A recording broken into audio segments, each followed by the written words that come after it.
Senator Marcoleta, kinuha ni Senator Sherwin pero ibalik sa'yo. Salamat, Mr. Chair.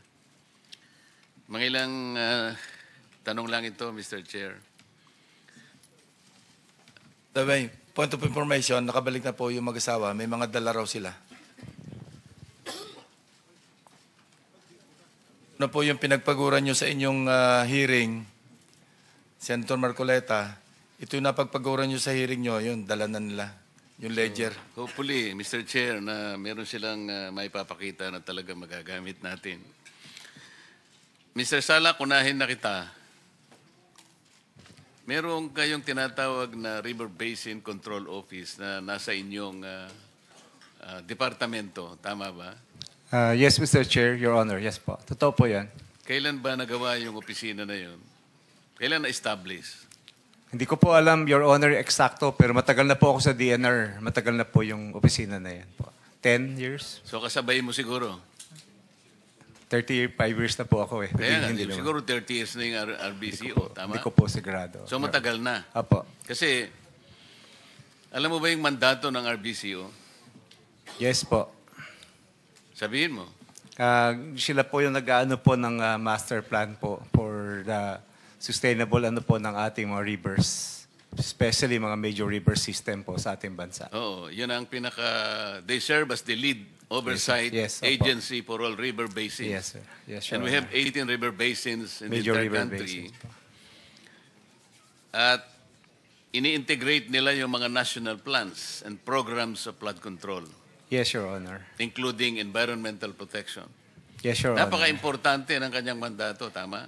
Opo. Tama po, Your Honor. Pero sa tagal nila sa inyong departamento, wala kong nakitang sino man na tumestigo sa committee ito na sila'y nakipag-coordinate o sila'y pinuntahan, for example, ng DPWH sa paggawa ng napakaraming flood control projects. Kasi kung hindi mo isasaalang-alang ang mandato nito na siya pala yung gagawa ng master plan to integrate a comprehensive master plan, lahat ng gagawin ng DPWH, mula ng pagdating ni Ferdinand Magellan sa ating bansa hanggang ngayon, walang mangyayari sapagkat hindi sila konektado. Tama? Tama po, Your Honor. Kaya failure ang ating mga flood control projects. Hindi dahil sa napatunayan na natin ang maraming katiwalian, ang maraming korupsyon, ang lawak at ang lalim, kasing lalim ng mga baha na dumating sa ating bansa. Ito yung isa sa hindi nakita o ayaw tingnan ng DPWH sa mahabang panahon. Paano kayo makapaglalatag ng matino at katanggap-tanggap at makakapagprotekta sa mga komunidad ng ating bansa kung hindi sila integrated? Yung 18 river basins ay dapat isinaalang-alang para katanggap-tanggap. At saka talagang makakapagprotekta siguro ng karamihan ng ating mamamayan, kung hindi man lahat. So bakit nandyan pa yung River Basin Control Office? Anong ginagawa nito? Kung wala naman palang, walang pakinabang.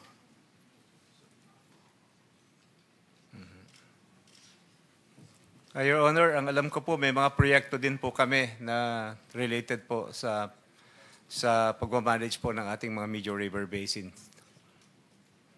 Ang DNR. Ito nga yung major na mandato niya, hindi niya ginagawa. Ano sa palagay mo ang ginagawa nila? Naghahanap ng mga daga, mga ipis. Ito po yung problema, Mr. Chair.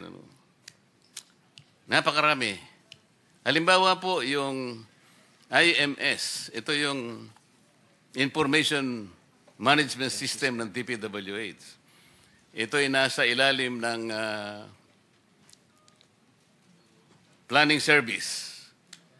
At sa ilalim ng IMS, nandyan ang PCMA, nandyan yung MYPS, yung Survey 123. Engineer Bernardo, tama? Ito yung ginagawa actually para mabantayan, mamonitor yung upgrading, yung pag-update ng progress ng mga proyekto, lalong-lalo na yung pinag-uusapan ng flood control projects. Kung hindi akma, kamukha ngayon, napatunayan na kahit sinasabi po nilang real-time, geotag, ang dali palang takpan yun. Kukuha lang ng ibang litrato, isasalpak na ganyan. Akala mo, totoo na, ang accomplishment is so much percent already. Pero hindi totoo eh. Kaya naglipa na yung ghost projects. Inamin po ni Yusek Cabral, nang nandito siya, at nakikinig po si Secretary Bonoan noon, na yung sinabmit po nila na naging sumbong sa Pangulo ay base sa MYPS. Ito yung multi-year projects system. Ang dapat sana palang ibinigay nila ay yung PCMA na kahit papano ay medyo malapit-lapit sa katotohanan. Gumawa po kami ng pagsusuri dito sa dalawang applications na Mr. Chair. Nag-random po kami sa napakaraming mga projects. Easily, lumitaw po sa pagsusuri namin. Wala pang isang araw, 14 po na projects na hindi magkakatugma po yung coordinates. Isang maliit na difference lang either sa X or sa Y. Alam po ninyo ang variance na nakita namin, discrepancy, mula sa maliit na about 67 meters to about 700 meters. Yusek Bisnar, sa harap ng napakalaking deviation ng mga coordinates, gusto po namin matukoy talaga kung ilan talaga, ilan ang bilang ng ghost projects. Pero kung pagbabasihan po ninyo yung maling input na ibinigay, sapagkat ito ay nakabase sa MYPS, pati kayo may liligaw din yan. Di ko alam kung paano nyo gagawin. Ito nga po, hindi talaga real time. Walang satellite pala ang DPWH. Kaya nga, nung pagdinig ng Philippine Space Agency, na imungkahi nga namin, tulungan mo na nga ang DPWH. Baka kayo, makakonekta kayo talaga ng direkta ng satellite. Kasi po, yung pag-update ninyo, Yusek Bisnar, once a month, at the end of every month. So yung galaw lang ng isang kakasangkapan lang ng encoder, yung inyong project manager doon sa baba, hit niya lang. Wala na, sarado na yun. Paano nyo susubaybayan lahat ito? Pinag-uusapan natin halos 9,000 flood control projects. Sa harap po ng katotohanan, napakaraming applications. Meron pa po kayong CPES. Yung CPES nyo ay Constructors Performance Evaluation System. Na kung saan tinitingnan ninyo ang bawat aspeto, kung sino talagang magaling gumawa, kung sino. Pero lahat ng ito nawala na sa isay. Yung lalim, yung lawak, ang nakita nating katiwalian at corruption, hindi na mapasusubalian kahit kailan.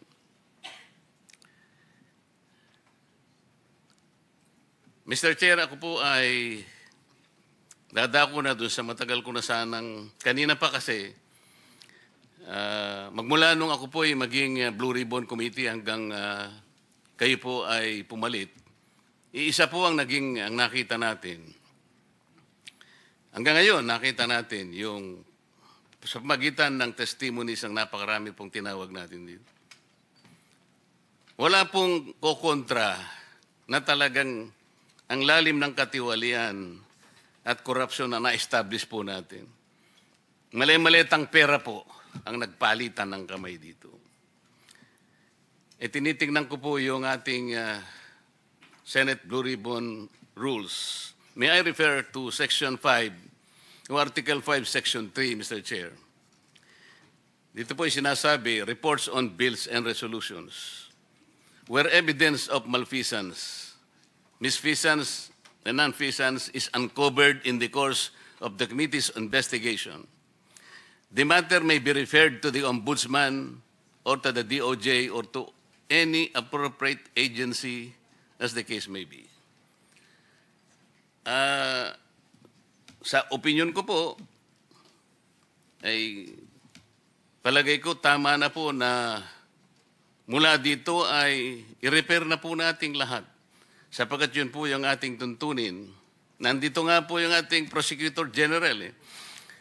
Hindi ko pa nga alam ba't nandito siya sapagkat i-repair naman namin sa inyo. Ito po yung tuntunin dito. Hindi kami makikipag-compete sa inyo sapagkat kami strictly in aid of legislation. We have come across this problem, the magnitude no one can deny. Ang jurisprudence pa nga ho, Mr. Chair, Neri versus Senate, ito po yung sinasabi. Should respondent committees uncover information related to a possible crime in the course of their investigation, they have the constitutional duty to refer the matters to the agency or branch of government. Lahat po ng ito ay hinugna para i-repair either sa DOJ, sa Ombudsman, sa nating National Prosecution Service. Sinasabi pa po, while it may be a worthy endeavor to investigate the potential culpability of high government officials, including the President, in a given government transaction, it is simply not a task for the Senate to perform. The role of the legislature is to make laws, not to determine anyone's guilt of a crime or wrongdoing. Our Constitution has not bestowed upon the legislature the latter's role. Just as the judiciary cannot legislate, neither can the legislature adjudicate or prosecute. So the legislature remains to be an instrument for legislating laws. We cannot adjudicate, we cannot prosecute.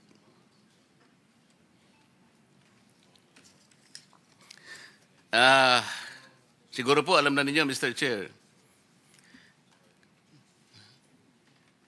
hindi ko po alam anong oras, but I think earlier hours, nagpadala yata former Congressman Saldico a video recording. At dyan po ay napakarami niyang sinasabi na aligasyon, ngunit hindi po pwedeng hindi bigyan po ng atensyon. Nagpapatunay lamang po na lumawak na po talaga at lumalim ang pinag-uusapan nating problema. We cannot ignore that statement uploaded in the Facebook, Mr. Chair. So, kung ang tinatanong ni Senator Sherwin kanina na pinipilit na sinasagot ni Prosecutor Prosecutor General Padulyon, sino po ba yung pinoprosecute natin ngayon? Mga accessories or meron po bang mga pangalan na? Yeah, may I respond, Mr. Chair? As I mentioned earlier, the ones who are being investigated right now are personalities from the DPWH, officials of District 1 of Bulacan. They are the ones subject of the initial investigations undertaken by the Department of Justice. There are also other investigations which are being evaluated now prior to its filing with the department and eventually with the Office of the Ombudsman, sir. Kanina po tinatanong niya kayo, he quoted the President na meron ng makukulong, sabi ng Presidente. Sir, I do not know and I cannot speak for the President. I do not know what's in I'm his not mind. saying that you will speak for the President. Si Senator Sherwin nagsabi, narinig niya na may makukulong. At kailan ang sinabi? Kailan, parang ang sinabi niya, marami nang makukulong immediately. At sa akin namang palagay, based on the law, kailangan silang ma-process. Sapagkat nagpasya sila na gustong magpa-cover. Ang problema kasi at that time, the then Secretary of Justice made an opinion that the Discaya should first make restitution. Kaya doon po yata na-stall yun eh. Considering that restitution is not even one of the requirements para ma-process. Kasi nag-a-apply pa lang sila eh. I was trying to explain then, Mr. Chair, na in the process of the application of the Discayas, restitution is not one of the requisites. Kaya lang, pinipilit ni then Secretary Remulla, now Ombudsman, na magre-restitute sila. So, dun yata na-stall ang pinag-uusapan. Ngayon, ang pagkakaalam ko rin po, Mr. Chair, si Yusek Bernardo, parang he was already granted provisional, anong tawag ron? Provisional admission, Mr. Chair. So, if he was granted already provisional admission, was he required to restitute anything? Sir, that is covered by the Memorandum of Agreement and is confidential. I cannot make that disclosure without any clearance from the Secretary of Justice. Why? Because the law provides for it, sir, that confidentiality is a matter which is stressed in Section 7 of the law. So, Mr. Chair, ito na naman ang problema eh. Para malaman naman ng kahit sinong gustong mag-apply, kung ano ba requirements talaga. Was that restitution requirement covered by that? Yun lang naman eh. There's nothing secret in that. Ba't hindi mo sabihin? Sir, it is contained in the Memorandum of Agreement. Like nobody should know that a restitution was required by the Department of Justice? The details of the Memorandum of I'm Agreement... not asking for details. Sabihin mo lang, was it made a requirement? Restitution is part of the details, sir, which is provided for in any Memorandum of Agreement if you're going to ask me. So if it is going Bago to siya be there- makapag-apply, restitution will be required. Not necessarily, sir. Not paano? necessarily. Ito kailangan sabihin ko, palagi kasing sinasabi ng mga ibang tao, I am trying to defend the Discayas. No, I am trying to maintain what the law says and provides. Dahil alam ko na wala namang sinasabing restitution, gusto naman nilang magpa-cover para sa ganun, may protection naman sila because they are aiding the state to prosecute kung sino-sino may kasalanan dito. Bakit hindi natin i-apply ang batas? Ngayon, sinasabi mo na naman, tinatanong ko lang, may restitution applied to Yusek Bernardo. He was granted already provisional admission. Ba't hindi mo maibigay man lang yun? There is nothing secret in that. Otherwise, pero meron kayong paborito, merong hindi. Parang namimili kayo. It is a selective process. May I respond, Mr. Chair? Yes, you may respond. Again, we take exception to the statement of the good senator that we are being selective. The process of application... Yun ang ginagawa no, the process mo, of You're application, making a sir... selective application of the law. Sinasabi natin, walang requirement ng restitution. Will you agree? I agree, sir. It is Oh. not explicitly stated in the law. It is not explicitly stated in the law, but... It is not explicitly stated in the law, but you're requiring them to restitute. No, sir. Let me just explain, if you will allow me to finish. There is What? no explicit provision in the law calling for restitution. However, there is a memorandum of agreement whereby terms and conditions can be stated therein. And if there is agreement as to restitution, Alam mo, yung the same can memorandum be of included. agreement, hindi siya kasamang restitution. Yung pagka siya ay na-admit na as state witness, kaya mo lamang siya lalagyan ng memorandum so that he can cooperate with the DOJ in prosecuting this case. Precisely, Huwag mong sir. iisipin na i-include mo yun sa memorandum. You are deviating from the law itself. There is no deviation, sir. Sabihin mo sa akin kung anong provision that the memorandum will require restitution. There is nothing in the law, again, which states Ito that... yung problema ninyo eh. Palagi kayong ganyan kung makipag... No, sir, we're being very candid with the and then sasabihin nyo committee. take exception. Kayo ang nagte-take exception, pati batas eh, binabago ninyo. No, sir. If the Diskaya couple would want to be admitted, all they had to do is go through the same process. But it's not a matter only of... Pumunta na sila. Yes, sir. But they have not... Alam mo, si Secretary Boying Remulla ang nandito. Nag-usap pa sila dito. Okay? Sabi niya sa mag-asawa, Mr. Diskaya, sige, bukas na bukas, isama mo yung asawa mo, magkikita tayo sa din. Nandito pumunta siya rito. Kaya ang palagay ko noon, processing lang naman. If they will not qualify, okay lang sa akin yun. But, hindi nga sila natuloy sa process because they were required restitution. Kaya ang nakikita ko dito, merong blocking eh. Di ba? Napakasimple na pinag-uusapan natin, Prosecutor Papadulyon. Huwag na nating i-complicate ito. We apply this law to everybody. Kaya tinatanong ko lang, okay lang naman kung qualified si Yusek Bernardo. I have nothing against Yusek Bernardo. Okay lang. Tinatanong ko lang, para yung application ng batas, parehas lang. So, halimbawa, kung wala namang restitution si Yusek Bernardo, why will you apply restitution to these people? Sir, we did not. That was a statement made by former Secretary Rimulya. When they were referred to Department of Justice for processing, it was because there was a legislative inquiry which was going on. And the Diskaya couple, during the time that they were testifying, stated that they wanted to be provided security and protection. Immediately after they went to the department, said security and protection was provided to them without any consideration yet as to their application into the program.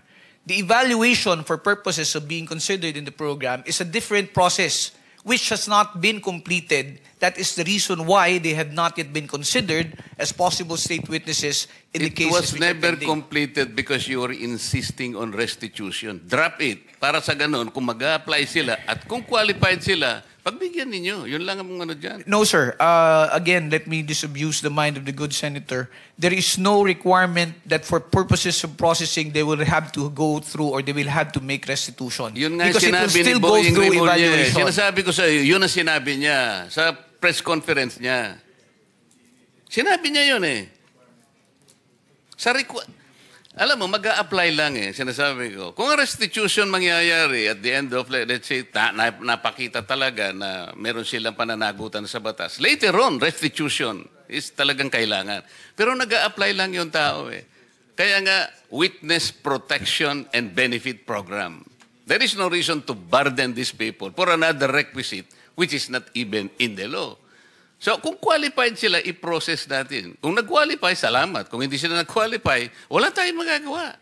Mr. Chair, it is not as if the reason why they are not being processed is because of the restitution that you mentioned.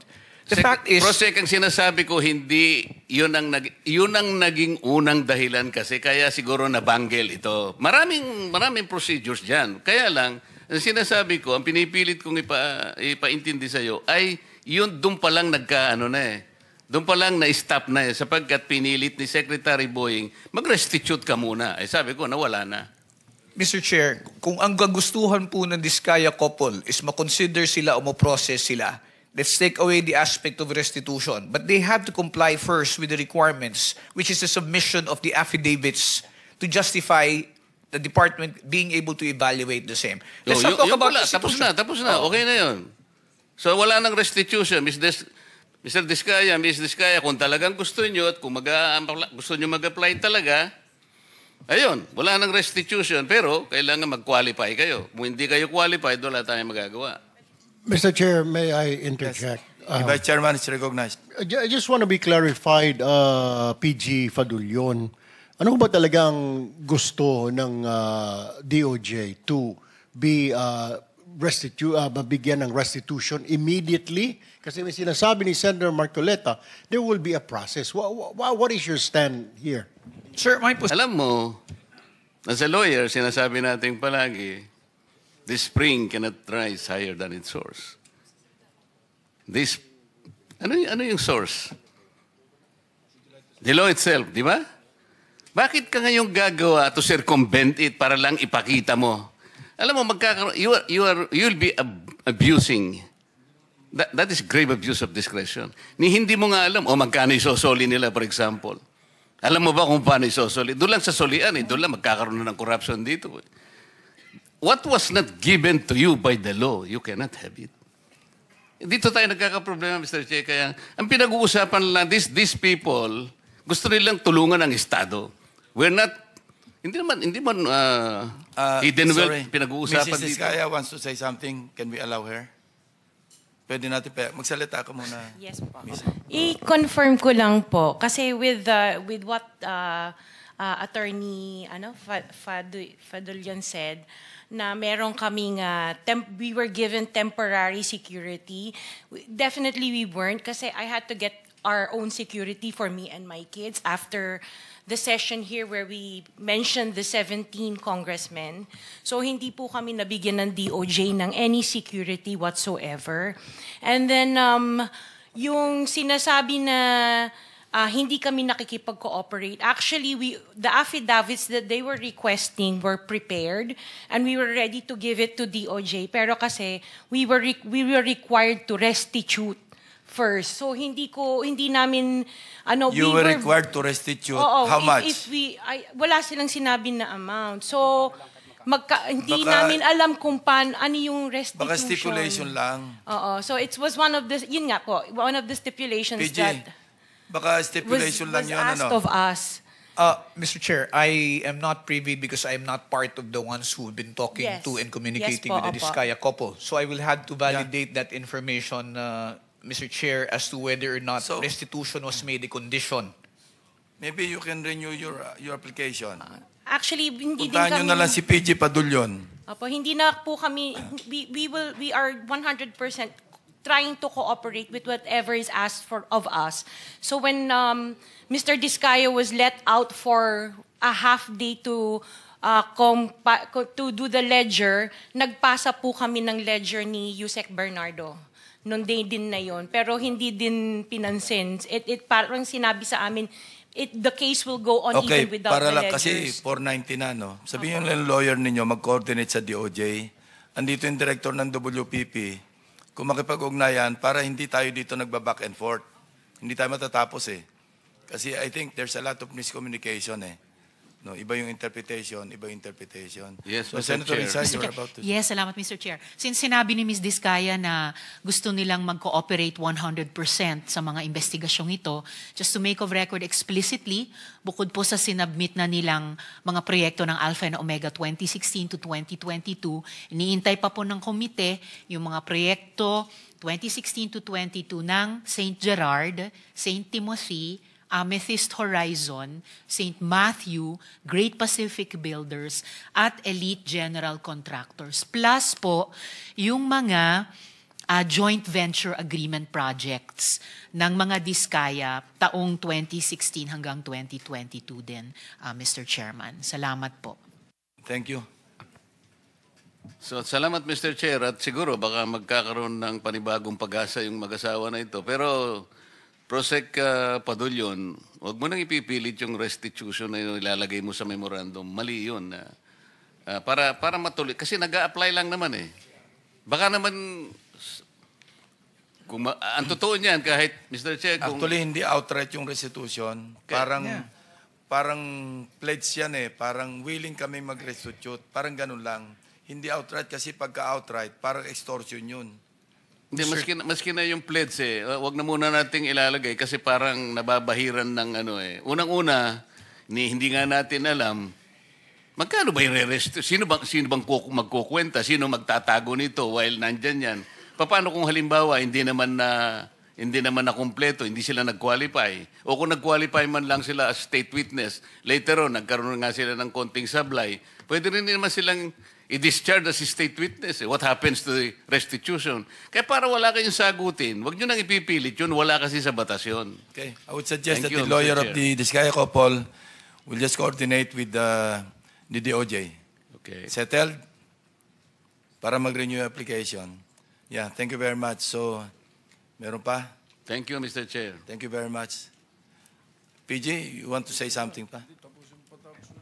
Sir, ulitin ko lang po, yung pagpasok ko kasi sa pag-apply sa program is voluntary. That's why we cannot coerce or force anybody who wants to be admitted. However, yung sa sinasabi lang po ni Senator Marcoleta, una-una po liliwanagin ko, hindi po ako nag-i-impose ng conditions na ilalagay sa Memorandum of Agreement. It is an agreement between the Secretary of Justice representing the WPSB and the applicant. Now, as to whether or not restitution will be included there will depend on the evaluation of whatever statements will be submitted to us. So, gusto mo talagang patagalin itong usapan na to? Pinaliwanag ko lang, pinaliwanag ko lang ho, sir. Pinaliwanag ko lang ho. Okay. So, members, would you like them to continue reading yung ledger, the contents? Sige. Continue, Mr. Diskaya. Congressman Romulo, care of Angelita Garucha and D. Aris, August 25, 2020, 3,915,000. January 17, 2022, 5,403,000.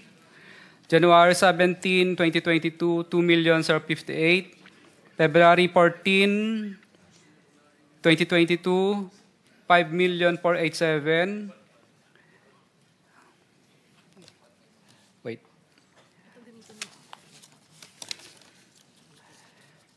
April 8, 2022, 2.6 million. February 6, 2023, 2.6. February 6, 2023, 7.2. March 3, 4.8.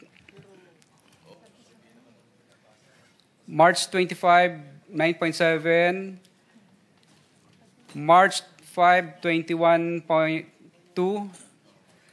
March 7, 7.077. May 30, 14,152. May 30, 14,699. Okay, Mr. Diskaya, ganito lang. Isabit nyo na lang yan. Kailan kayo pwedeng bumalik para kunin ang lahat? Papayagan uli kayo ni Senate President na lumabas ng Senado. Kasi sabi ni Sergeant at Arms, marami raw. Sabi ko, sana binitbit nyo na lang lahat, kinarga nyo na lang lahat. Your Honor, Sabi kung niyo mabibigyan niyo po sana akong wala sa detention ko. Yan nga, hindi. Kahit Sabi ko- gabi po, gagawin ko. Okay, papayagan ka namin uli. Susulat ako kay Senate President kung kailan. Pero kunin nyo na lahat, hindi nyo pabalik-balik. Gusto mo lang yata umuwi eh. Totoo po. Kasi namimiss ko na po yung mga anak ko at saka Anyway, yung bahay po namin. Sige, Oho. gagawa ko ng sulat sa kanya. Iaris na lang natin. Pakisabit mo na lang Your sa Honor, committee. okay lang po ba? Banggitin ko na rin po yung iba pang mga pangalan na nandito Sige, na dapat babanggitin ko. Hindi ko lang po babanggitin yung mga Alright. presyo nila. Yung susunod po si Kong Marvin Rillo, Kong Dean Asistio, Kong Patrick Vargas, Kong Marivic Pilar, Kong Jojo Ang. Yun po muna partial. Mr. Chairman, just a quick intervention. Yes, Senator Wing. Narinig ko kanina yung kay Congressman Romulo, may mga pangalan kang binanggit ahead. Ano Yung po? mga pangalan nun? Kay D.E. Aris po yun, tsaka si D.E. Aristotle Ramos, at tsaka si Angelita Garucha dati. Engineer yun ang ng kausap DPWH. Yun ang kausap mo, hindi si Congressman Romulo. With ano po? Ang tawag doon sa ganun? With advice po. Yes. Pero wala kang diretso mo bang kausap si Congressman Romulo o itong dalawang tao ang kausap mo? Itong dalawang tao po na ito ang kausap ko, with ano rin naman po ni Congressman yun. Paano mo alam kung with consent?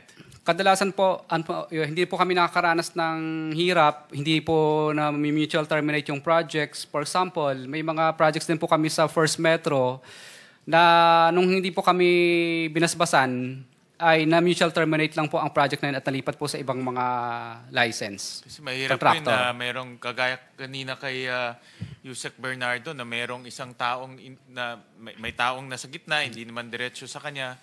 Napakahirap naman na ganun yung sitwasyon dahil hindi diretso sa kanya. Observation ko lang, no, kasi base rin kanina sa nabanggit ni Mr. Bernardo. Thank you, Mr. Chairman. Mr. Chairman, singit ko lang din. So, Mr. Diskaya, may layer pa, ika nga, may tao. Na ito para kay congressman ganito. Pero sila ba mismo kumukuha o may tao? Tapos, nakukonfirm ba na tatawagan mo yung mambabatas na, Sir, natanggap mo naman, baka mamaya, dinala lang sa bahay nung courier o nung tao? Kadalasan mo po, hindi naman po talaga harap sa kahit kaibigan mo na yung congressman, kahit na super friends na kayo, hindi naman po talaga siya harap sa'yo ng personal. Kumbaga, nagbibigay na lang po sila ng instruction. Kadalasan naman po talaga, ang inuutusan talaga nila, kung hindi yung chief of staff, DE, or kung sino pang pinagkakatiwalaan nila. So, yun po ang layers. Pero yung natanggap nila yung pera, tiwala ka na doon sa tao nila na di ba pwede makausap si Kong o may pinapirma ka ba? Ito, papirmahan mo na receive, etc. Bawal po yun kasi paper trail po yun. So, ibig sabihin po, wala talaga. At least, talagang walang... So, tiwala na lang. Yes po, mararamdaman mo lang naman po yun na talagang hindi ka binasbasan kapag pinahihirapan ka na. May pahirapan kang makakolekta, pahirapan ka sa lahat, o ano po mang klase ng bagay. Pag yan na po ang naramdaman mo, ibig sabihin, yung pera hindi nakarating. Pati sa collection siguro. Pag, Yes po, opo. collection, Sa collection mo po, mobilization mo pa lang, mahihirapan ka na. Sa next partial collection, kahit siguro tapos mo na yung project, hindi ka pa rin makakasingil kasi hindi po pa binibigay yung obligasyon. So yun lang ang mga senyales na natanggap nung sponsor mo o nung proponent na yung binigay mo na commission niya, natanggap niya. Kaya mabilis pati Opo. hanggang sa collection. Yes po, Your Honor. At minsan po, pag nagkita po kami ng politiko na yon, minsan kadalasan po, nagkakaintindihan na po kami. Hindi na kami nagtatanungan, Kong, natanggap mo na ba? Hindi na po yun. Kasi, ano na po, yung parang, alam niya na. Ibig sabihin, parang hindi siya umaangal. Di okay. So senyasan na lang. Opo. Maraming salamat. Thank you, Mr. Chair. Mr. Chairman, before you suspend, just one question to Yusek Bernardo. I am in possession of some documents